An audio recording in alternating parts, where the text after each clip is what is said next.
जो भी मेरे श्याम का दीवाना है। और उसके पीछे क्या है? उसके पीछे ये जमाना।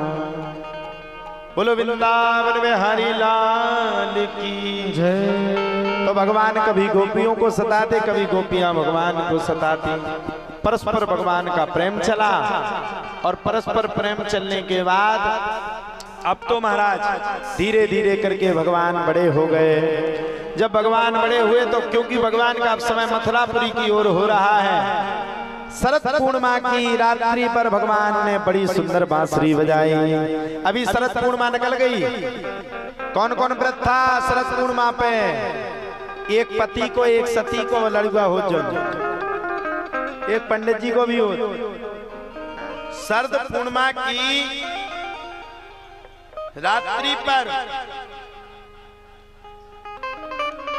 भगवान ने बड़ी सुंदर बांसुरी बजाई।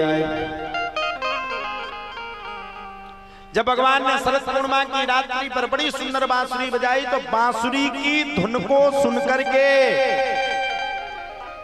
महाराज, बांसुरी की धुन को सुनकर के सात गोपियां मंत्र मुग्ध हो गई।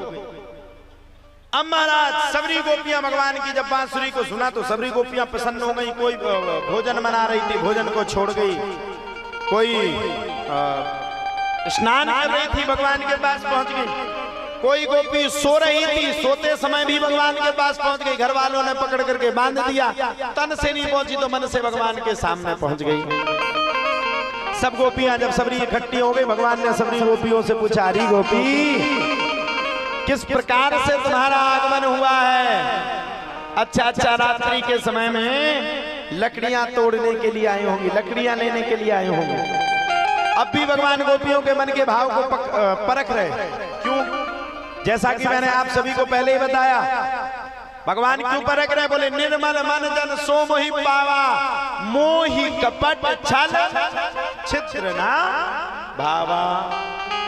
भगवान गोपियों के अंदर के मन को परख रहे हैं, कहीं छल तो नहीं आ गया, कहीं कपट तो नहीं आ गया। सब गोपियों ने हाथ जोड़ करके कहा, प्रभु अब ना हमारे अंदर मैल आया, न छल आया, न कपट आया।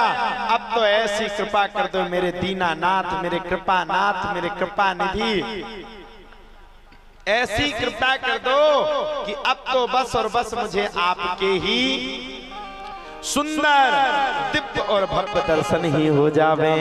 भगवान समझ गए गोपियों को अभिमान नहीं है। जब भगवान ये समझ गए गोपियों को अभिमान नहीं है, तब तो भगवान ने बड़ा सुंदर रास रचाया जिसका नाम पड़ा महारास। वृंदावन के रास में पहुंचे जाए महेश, मिल सखियन के झुंड में धर गोपी को भी। नारायण ब्रज भूमि पे, नारायण ब्रज भूमि को सुरपति नावत मान। यहाँ आए गोपी भये सो श्री गोपेश्वर नाम।